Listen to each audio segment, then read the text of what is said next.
यत्र यत्र रघुनाथकीर्तनं तत्र तत्र कृतमस्तकाञ्जलिं बाष्पवारि परिपूर्णलोचनं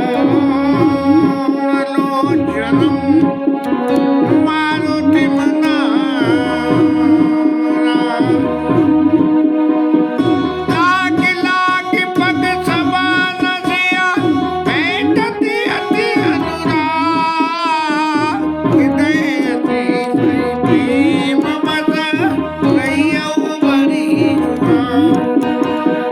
हृदय अति प्रेम बस रहियौ बड़ी।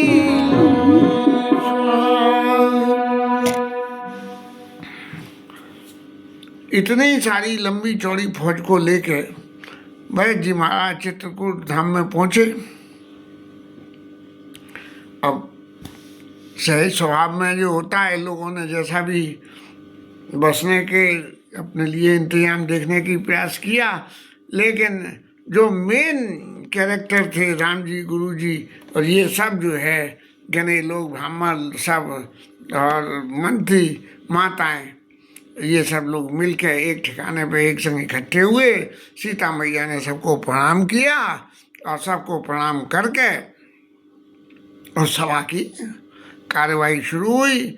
और इस सभा की अध्यक्षता गुरु जी महाराज को करनी थी, क्योंकि वो ही राजा के बाद में ऑथेंटिकेट पर्सनैलिटी थे। तब गुरु जी महाराज ने ये राम जी के सामने बातों को रखा कि महाराज, आप अयोध्या जब से छोड़ के आए हो उसके बाद जो है क्या स्थिति बनी कि राजा जो है शरीर छोड़ के और देवलोक को चले गए। राम जी महाराज ने सुना, यद्यपि अंतरंग मन में तो वो ये जानते ही थे, लेकिन जब राम जी महाराज ने सुना तो लौकिक रीति में मन में दुख होना स्वाभाविक होता है। कोई व्यक्ति हमें अत्यंत प्रिय हो और उससे बिछो हो, माने ये तो खैर सांसारिक पूरे संसार से ही बिछो होना था, लेकिन यदि थोड़ा भी बिछो हो तो चित्त में जो है वो स्थिति हो जाती है कि जहाँ आंखें अपने आप आंसू ढारने लगती हैं। उसके लिए कोई ऐसा नहीं होता, ये प्रकृति का ही बनाया हुआ नियम है। तब जो है राम जी महाराज को बड़ा मन में तकलीफ हुई कि देखो, मेरे स्नेह की वजह से राजा दशरथ शरीर छोड़ के चले गए। यद्यपि ये राजा दशरथ का शरीर छोड़ के देवलोक को जाना कोई एक ऐसी साधारण घटना नहीं थी, बहुत स्पेसिफिक घटना थी, लेकिन चूंकि राम जी पुत्र थे उनके, इसलिए उनको ये सब चीज़ें सुलभ थी और वो चले गए। और फिर राम जी महाराज ने लीला स्वरूप में होने की वजह से सांसारिक रूप से कुछ ऐसा भाव व्यक्त किया कि उनको इसमें बहुत तकलीफ है। सब लोग जो बाकी लोग, माता और पूर्ववासी और महाजन लोग और ब्राह्मण लोग, अब वो तो सब राम जी के चरित्र को, राम जी को ये मान के कि भाई राजा दशरथ के पुत्र हैं, तो उसके हिसाब से ही उनसे व्यवहार कर रहे हैं। सब लोगों के मन में दुख हुआ। तब गुरु जी महाराज ने सब लोगों को समझाया कि भाई जो होना था वो तो हो गया, लेकिन अब आगे की कार्यवाही करी जाए और ऐसा करा जाए कि राम जी महाराज से ये कहा, महाराज आज आपको गरुड़ पुराण ये कहता है, गरुड़ पुराण में लिखा हुआ है कि यदि आपको मृत्यु की तारीख पता ना हो तो जिस दिन आपको पता लगे कि फलाने की मृत्यु हो गई और हम उससे संबंधित जुड़े हुए हैं, तो आशोच उस दिन से लागू हो जाता है। और जब आशोच लागू हो गया तो व्रत निरंबते ही दिन प्रभु की ना, मुनि कहे जल काउन लीना। राम जी महाराज ने बिना कुछ खाए पिए और उस दिन उपवास रखा। और गुरु जी महाराज ने कहा कि देखिए, राम जी जब ऐसा संयम कर रहे हैं तो घर परिवार के बाकी सब लोगों को भी करना चाहिए। तब जो है पूरा दिन इसमें निकल गया। मीटिंग तो इतनी हुई, लेकिन इतनी मीटिंग को बैठने करने और उसमें इतना समय लग गया कि रात्रि हो गई। सब लोगों ने विश्राम किया और सुबह उठते ही गुरु जी महाराज ने आज्ञा दी कि राम जी महाराज, आप ज्येष्ठ पुत्र होने के नाते यद्यपि सारा क्रियाकर्म औरोदैहिक प्रक्रिया का सारा क्रियाकर्म जो है भरत जी महाराज ने जिस जिस तरह से गुरु जी ने कहा तह सहस भांति सब कीना, 1000 गुना भरत जी महाराज ने सब कुछ कर दिया। लेकिन उसके बाद भी ये राम जी की जिम्मेदारी बनती थी कि बड़े ज्येष्ठ पुत्र होने के नाते उनके निमित्त जो है और उदैहिक प्रक्रिया का कार्य करें। तब जो है गुरु जी ने आज्ञा दी, राम जी महाराज ने सब क्रिया करी और उसके बाद में राम जी महाराज शुद्ध हो गए। हमारे यहाँ के हिसाब से 9 आने में 9 दिन तक घर परिवार को अस्वच्छ लगा रहता है, उनकी शुद्ध अशुद्ध माने जाते हैं और 9 दिन के बाद में घर परिवार सबकी शुद्ध हो जाती है। लेकिन जो व्यक्ति मुखाग्नि देता है उसकी शुद्धि 13 दिन बाद होती है। तो इस तरह से राम जी महाराज को जो है जब खबर मिली तो उन्होंने जो संकल्प गुरु जी ने बताया उस तरह से करके और जासु नाम पावक अगतूला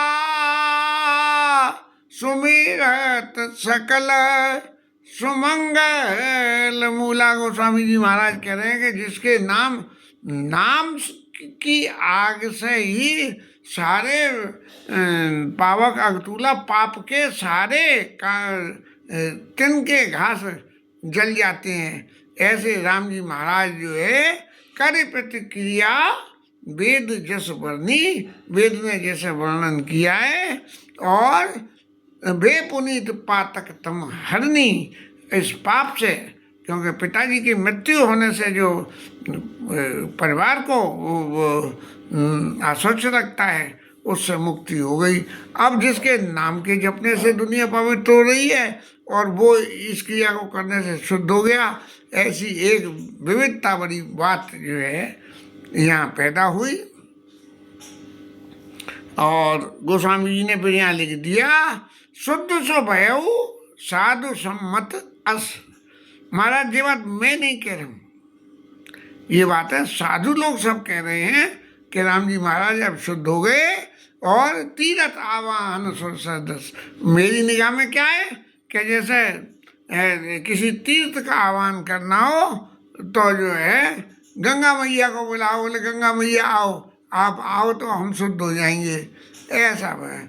अब सब लोग अत्यंत दुखी सब और इस तरह की परेशानी को देख के राम जी महाराज तो शुद्ध हृदय वाले हैं। सब लोग कहाँ अयोध्या के सुख समृद्धि में रहने वाले लोग और कहाँ यहाँ वन का निवास, यहाँ कोई सुविधा नहीं किसी तरह की, और इस सुविधा में सब लोग तकलीफ पा रहे हैं। तब राम जी महाराज ने गुरु जी के सामने जाके कहा कि नाथ लोग सब निपट दुखारी, कंदमूल फल अम्बुहारी। महाराज यहाँ ये कंदमूल और फल खा के जीवन समय गुजार रहे हैं, बड़े दुखी हैं, माता हैं, भरत हैं, परिजन हैं, पुरजन हैं, मुझे एक एक पल बड़ा तकलीफ दे हो रहा है। इसलिए महाराज मेरी आपसे विनती है, सब समेत पुरा धारी पाऊ, आप यहाँ अमरावती रहो। राजा महाराज तो ऊपर चले गए और आप यहाँ हो। अब आपके बिना तो जो है गद्दी वहाँ खाली हो गई, राजा भी नहीं है और आप भी नहीं हो, तो इसलिए आप जो है वहाँ पधारिए। महाराज मैंने आपसे जो कुछ भी कहा है ये मेरी ढीठता है। राम जी की विनीतता इतनी है कि सब कुछ बात को इतने विनय के स्वर में कहते हैं कि सामने वाला उसको मना ही न कर सके